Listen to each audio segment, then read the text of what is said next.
আমাদের ছোটবেলা থেকে একটা খুব সহজ আর নিরাপদ জীবনের নকশা শেখানো হয়, তাই না? হুম। ভালো করে পড়াশোনা করো, একটা ভালো চাকরি জোগাড় করো, তারপর প্রতি মাসে মাইনে পেয়ে একটু একটু করে টাকা জমাও, আর তারপর একদিন বহু দূরে ৬০ বা ৬৫ বছর বয়সে গিয়ে আরামে জীবন কাটাও। হ্যাঁ, এবং এই ধারণাটা আমাদের সমাজে এতটাই গেঁথে গেছে যে আমরা এটা নিয়ে প্রশ্ন করি না। একদম। এটাকেই তো সফলতার একমাত্র পথ বলে শেখানো হয়। কিন্তু আজকের আলোচনায় আমরা যে বইটা নিয়ে কথা বলবো, এমজে ডিমার্কোর দ্য মিলিয়নেয়ার ফাস্ট লেন, সেখানে লেখক শুরুতেই এই ধারণাটাকে একটা বড় ধাক্কা দিয়েছেন। আচ্ছা, তার মূল প্রশ্নটাই হলো যে স্বাধীনতা আর আরামের জন্য সারা জীবন অপেক্ষা করতে হয়, সেটা কি আদৌ সত্যিকারের স্বাধীনতা? ঠিক এই জায়গাটাতেই আমারও খটকা লাগে। তাহলে কি এই বইটা আরেকটা গেট রিচ কুইক বা রাতারাতি বড়লোক হওয়ার ফর্মুলা দেওয়া বই? হুম, মানে এটা খুব ভালো একটা প্রশ্ন। আর সত্যি বলতে বইয়ের নামটা শুনলে ওরকমই মনে হতে পারে, কিন্তু লেখক শুরুতেই পরিষ্কার করে দিয়েছেন এটা কোনো শর্টকাটের গল্প নয়। তাহলে কি? বরং এটা হলো সম্পদ, সময় এবং আমাদের মূল্যবোধ নিয়ে আমাদের চিন্তাভাবনাকে একেবারে গোড়া থেকে বদলে ফেলার একটা ফ্রেমওয়ার্ক। একটা ফ্রেমওয়ার্ক? হ্যাঁ, ডিমার্কো বলছেন সম্পদ কোনো একক ঘটনা বা লটারির মতো ব্যাপার নয়, এটা একটা সুপরিকল্পিত সিস্টেম বা পদ্ধতির ফল। আর বেশিরভাগ মানুষ সেই সিস্টেমটা বোঝে না বলে ভুল পথে হেঁটে যায়। আচ্ছা, সিস্টেমের কথা বলছেন। তাহলে চলুন এই সিস্টেমটাকেই একটু ভেঙে দেখা যাক। লেখক তো বলছেন সম্পদ তৈরির ক্ষেত্রে মানুষ মূলত ৩টে পথের কোনো একটাতে হাঁটে। হুম হুম, তিনটে পথ। প্রথম পথটার নাম দিয়েছেন সাইডওয়াক। নামটা শুনেই মনে হচ্ছে এটা খুব একটা সুবিধের নয়। সুবিধের তো নয়ই, বরং এটা একটা আর্থিক ফাঁদ। সাইডওয়াক মানসিকতার মূলমন্ত্র হল আজকের জন্য বাঁচো, ভবিষ্যতের কথা পরে ভাবা যাবে। মানে যা আয় করলাম খরচ করে ফেললাম। ঠিক, এরা আয় করার সাথে সাথেই খরচ করে ফেলে। এদের কাছে আর্থিক পরিকল্পনা মানে হল পরের বেতন আসা পর্যন্ত কিভাবে ক্রেডিট কার্ডের বিলটা সামলানো যায় সেটা ঠিক করা। আর আজকের দিনে সোশ্যাল মিডিয়ার কারণে এই প্রবণতাটা কি আরও ভয়ঙ্কর হয়ে ওঠেনি? অবশ্যই। ইনস্টাগ্রামে সুন্দর সুন্দর জায়গায় ঘুরতে যাওয়ার ছবি, নতুন আইফোন বা বাইকের ছবি দিয়ে একটা ধনী জীবনের ভ্রম তৈরি করা, অথচ মাসের শেষে হয়তো ব্যাংক অ্যাকাউন্ট ফাঁকা। ঠিক তাই, সোশ্যাল মিডিয়া এই এখনই চাই সংস্কৃতিকে আরও বাড়িয়ে দিয়েছে। লেখক বলছেন সাইডওয়াকের মানুষেরা ফোন বা গাড়ির ইএমআইকে নিজেদের অ্যাসেট বা সম্পত্তি ভাবতে শুরু করে। যেটা আসলে তাদের দেনা। একদম, যা আসলে তাদের পকেট থেকে টাকা বের করে নিচ্ছে। বইয়ের একটা খুব শক্তিশালী উক্তি আছে এই প্রসঙ্গে। সাইডওয়াকের মানুষ ধনী হতে চায়, কিন্তু ধনী মানুষের মতো করে ভাবতে বা কাজ করতে চায় না। বাহ, তার মানে তারা শুধু ফলটা চায়। হ্যাঁ, কিন্তু যে শৃঙ্খলা বা পরিশ্রমের মধ্যে দিয়ে যেতে হয় সেটা এড়িয়ে যেতে চায়। আর এই মানসিকতার কারণেই কি তারা খুব সহজে বিভিন্ন স্ক্যাম বা এক মাসে দ্বিগুণ জাতীয় লোভনীয় প্রস্তাবের শিকার হয়? একদম, কারণ তারা প্রক্রিয়া নয়, শুধু ফলাফলের পেছনে ছোটে। তারা একটা ম্যাজিকের অপেক্ষায় থাকে যা তাদের জীবন বদলে দেবে। কিন্তু বাস্তবে কি হয়? বাস্তবে যা হয় তা হলো একটা অন্তহীন ঋণের চক্রে তারা আটকে পড়ে। এটা এক ধরনের আর্থিক দাসত্ব, যেখানে যে কোনো ছোটখাটো বিপদ, যেমন একটা স্বাস্থ্য সমস্যা বা চাকরি চলে যাওয়া। তাদের পুরো আর্থিক কাঠামোকে ভেঙে ফেলতে পারে। ঠিক। কিন্তু সাইডওয়াক তো একটা চরম উদাহরণ। বেশিরভাগ মানুষ তো ওভাবে চলে না। তারা তো ঠিক এর উল্টোটাই করে। বাবা মায়ের কথা শুনে টাকা জমায়, ঝুঁকি এড়িয়ে চলে, একটা মনকো চাকরি করে, হুম। মিউচুয়াল ফান্ডে এসআইপি করে। লেখক এই পথটাকে বলছেন স্লো লেন। এটাই তো আসল নিরাপদ রাস্তা, তাই না? কোটি কোটি মানুষ তো এই পথে একটা স্থিতিশীল জীবন তৈরি করেছে। লেখক কি এই দিকটাকে পুরোপুরি অস্বীকার করছেন? এখানেই বইয়ের সবচেয়ে বিতর্কিত এবং মজার অংশটা। লেখক স্লোলিনকে অস্বীকার করছেন না। তিনি বলছেন এটা সাইডওয়ার্কের চেয়ে অবশ্যই ভালো, কিন্তু কিন্তু তিনি এর পেছনে লুকানো ঝুঁকিগুলোকে সামনে আনছেন। আপাত দৃষ্টিতে এটাকে নিরাপদ মনে হলেও ডিমার্কোর মতে এটা জীবনের সবচেয়ে মূল্যবান সম্পদ, অর্থাৎ সময় দিয়ে খেলা করার মতো। সময় দিয়ে খেলা করা? হ্যাঁ, এটা একটু ব্যাখ্যা করবেন? অবশ্যই। স্লোলিনের মূল ভিত্তি কি? আপনি আপনার সময় বিক্রি করে টাকা উপার্জন করছেন। আচ্ছা। সপ্তাহে ৫ দিন, দিনে ৮ থেকে ১০ ঘন্টা আপনি অন্যের স্বপ্ন পূরণ করার জন্য কাজ করছেন, আর তার বিনিময়ে একটা নির্দিষ্ট পরিমাণ মাইনে পাচ্ছেন। তার মানে আমার জীবনের সবচেয়ে কর্মক্ষম, সবচেয়ে সৃজনশীল সময়টা। হ্যাঁ, আপনার যৌবন, আপনি অন্যের কাছে বিক্রি করে দিচ্ছেন। তার মানে আমার আয়ের ওপর আমার কোনো নিয়ন্ত্রণ নেই। নিয়ন্ত্রণটা আমার বসের হাতে, আর আমার আয়ও সীমিত। চাকরিতে যতই প্রমোশন হোক, আয়ের একটা নির্দিষ্ট সীমা তো থাকেই। ঠিক আমি চাইলেই কাল থেকে আমার আয় 5 গুণ বাড়িয়ে ফেলতে পারবো না। ঠিক তাই। এটাকে বলা হয় আনকন্ট্রোলেবল লিমিটেড লেভারেজ। আর দ্বিতীয় বড় ঝুঁকিটা হলো বাজারের ওপর নির্ভরশীলতা। আপনি হয়তো সারা জীবন ধরে কষ্ট করে সঞ্চয় করে একটা বড় তহবিল তৈরি করলেন, হুম, কিন্তু আপনার অবসরের ঠিক আগে যদি শেয়ার বাজার ধসে পড়ে, তাহলে আপনার সারা জীবনের সঞ্চয় এক মুহূর্তে অর্ধেক হয়ে যেতে পারে।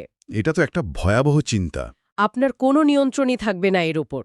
যে আর্থিক স্বাধীনতার জন্য আপনি সারা জীবন অপেক্ষা করছেন, সেটা আসলে অন্যের এবং বাজারের হাতে বাধা। একদম। আর এখান থেকেই লেখক সেই বিখ্যাত উক্তিটা করেছেন, স্লো লেনের মানুষ ৬০ বছর বয়সে স্বাধীনতা কেনে, যখন শরীর আর মন সেই স্বাধীনতা ভোগ করার অবস্থায় থাকে না। মানে সারা জীবন যে স্বপ্ন দেখে এসেছেন, সেই বিশ্বভ্রমণের শক্তি বা ইচ্ছা হয়তো তখন আর অবশিষ্ট নেই। ঠিক এখানেই বইয়ের মূল দর্শনটা পরিষ্কার হয়ে যায়। টাইম ইজ গ্রেটার দ্যান মানি। সময় টাকার চেয়ে অনেক বেশি মূল্যবান। তাহলে তো ব্যাপারটা বেশ হতাশাজনক। সাইডওয়াক একটা ফাঁদ, আর স্লো লেন হল সময়ের বিনিময় কেনা একটা অনিশ্চিত জুয়া। তাহলে বিকল্পটা কি? এখানেই কি ফার্স্ট লেনের ধারণাটা আসছে? হুম নামটা শুনলেও আমার একটু সন্দেহ হচ্ছে, এটা কি সত্যিই সম্ভব?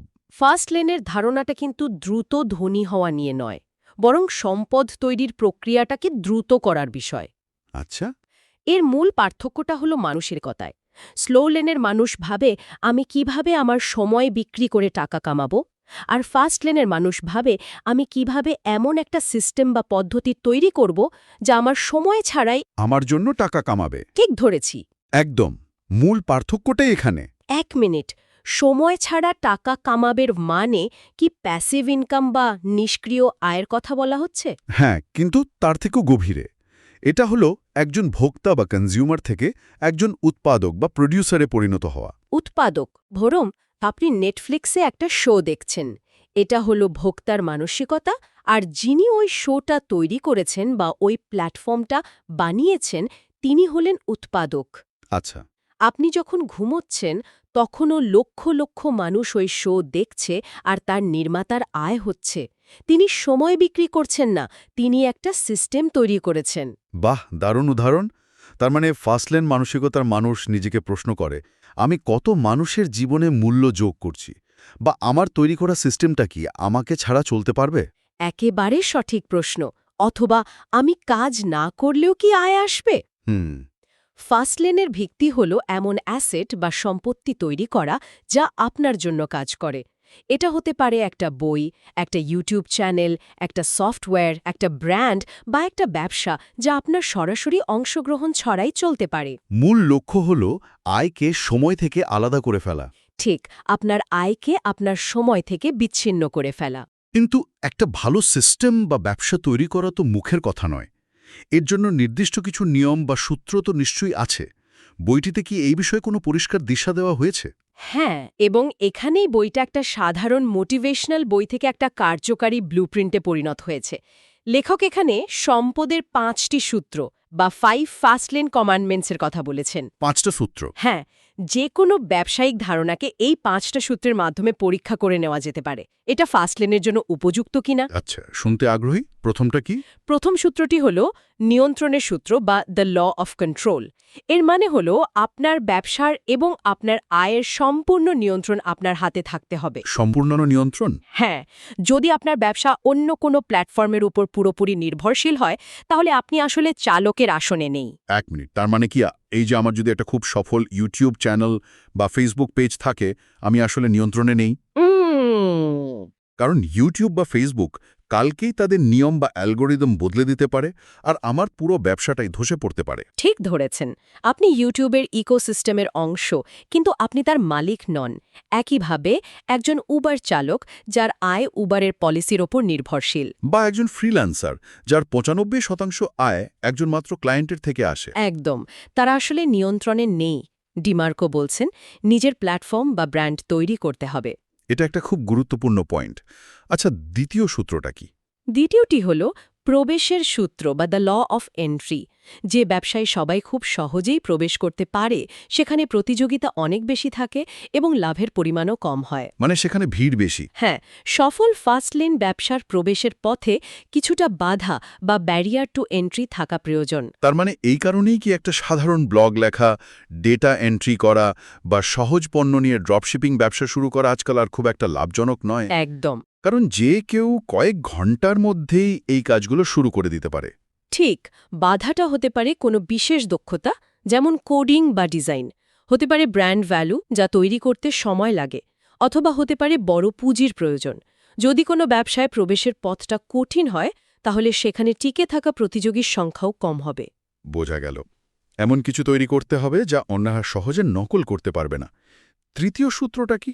তৃতীয়টি হল চাহিদার সূত্র বা দ্য ল অফ নিড। এটা আমার মতে সবচেয়ে গুরুত্বপূর্ণ। লেখক বলছেন নিজের প্যাশন বা আমি কি ভালোবাসি এই ভেবে ব্যবসা শুরু করাটা একটা ভুল। তাই নাকি? ব্যবসা শুরু করতে হবে মানুষের আসল চাহিদা বা সমস্যা সমাধান করার জন্য। ডু হোয়াট ইউ লাভ এই পরামর্শকে লেখক খুব একটা পাত্তা দেন না। তিনি বলেন চেজ নিডস, নট মানি। যে ব্যবসা যত বড় সমস্যার সমাধান করবে সেই ব্যবসা তত বেশি সফল হবে। ঠিক তাই। কিন্তু আমাদের তো প্রায়ই বলা হয় নিজের প্যাশনকে অনুসরণ করো, তাহলে কাজটাকে আর কাজ বলে মনে হবে না। লেখক কি বলছেন যে এটা ভুল পরামর্শ? তিনি বলছেন প্যাশন থাকাটা ভালো, কিন্তু সেটা বাজারের চাহিদার সাথে যুক্ত হতে হবে। আপনার প্যাশন যদি হয় পুরনো দিনের ডাকটিকিট জমানো, সেটা হয়তো খুব ভালো একটা হবি, কিন্তু সেটা দিয়ে হয়তো 10 লক্ষ মানুষের সমস্যার সমাধান করা যাবে না। ঠিক। কিন্তু আপনার প্যাশন যদি হয় মানুষকে স্বাস্থ্যকর খাবার খেতে সাহায্য করা এবং বাজারে এর চাহিদাও থাকে, তাহলে সেটা একটা সফল ব্যবসায় পরিণত হতে পারে। আগে চাহিদা, তারপর নিজের ভালো লাগা। অর্থাৎ আত্মকেন্দ্রিক না হয়ে বাজার কেন্দ্রিক হতে হবে। ঠিক আছে। চতুর্থ সূত্রটা কি? চতুর্থ সূত্রটি হল সময়ের সূত্র বা দ্য ল অফ টাইম। আপনার ব্যবসাকে আপনার সময় থেকে বিচ্ছিন্ন করতে হবে। এমন একটি সিস্টেম তৈরি করতে হবে যা আপনার সক্রিয় অংশগ্রহণ ছাড়াই চলতে এবং বাড়তে পারে। যদি আপনার ব্যবসাকে চালানোর জন্য আপনাকে দিনে 18 ঘন্টা সময় দিতে হয়, তাহলে আপনি আসলে ব্যবসার মালিক নন, আপনি নিজেই সেই ব্যবসার সবচেয়ে দামি কর্মচারী। তার মানে এটা স্লো লেনের চাকরি করারই আরেকটা রূপ, তাই তো?